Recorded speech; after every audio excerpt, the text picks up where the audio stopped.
Fears grew on Thursday for Queen Elizabeth II after Buckingham Palace said her doctors were concerned for her health and recommended that she remain under medical supervision. The 96-year-old head of state, Britain's longest-serving monarch, has been dogged by health problems since last October that has left her struggling to walk and stand. The Queen, an instantly recognizable figure to billions of people across the world, is in her Platinum Jubilee year, marking 70 years since she succeeded her father King George VI in 1952.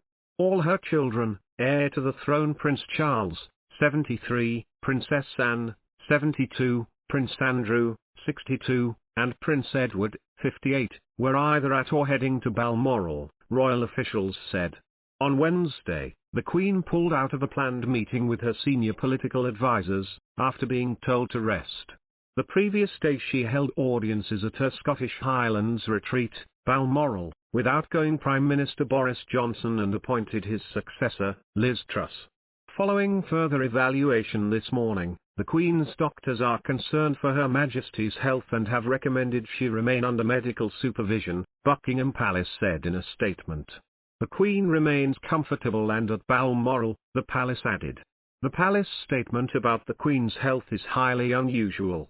The palace does not issue bulletins on the Queen's health unless it's significant, royal commentator and author Robert Hardman told the BBC. Deeply concerned. It comes after she has looked visibly frailer in recent months, and a succession of withdrawals from public engagements. She has taken to walking with the help of a stick and was also seen earlier this year at the Chelsea Flower Show touring the site in a motorized buggy. In February she was laid low by a bout of COVID, which she admitted afterwards had left her exhausted.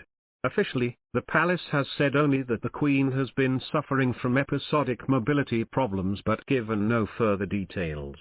She spent an unscheduled night in hospital in central London in October 2021 and was advised to slow down. She has pulled out of ceremonial engagements, delegating more to Charles, including the state opening of Parliament and the Trooping the Colour military parade to mark her official birthday. Moments before Thursday's announcement, notes were passed to Truss and senior members of her team in Parliament, prompting them to leave the chamber.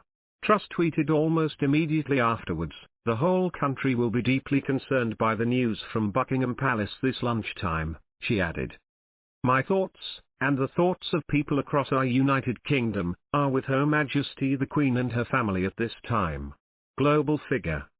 Archbishop of Canterbury Justin Welby, the highest-ranking cleric in the Church of England that the Queen heads, said the Queen was in his prayers.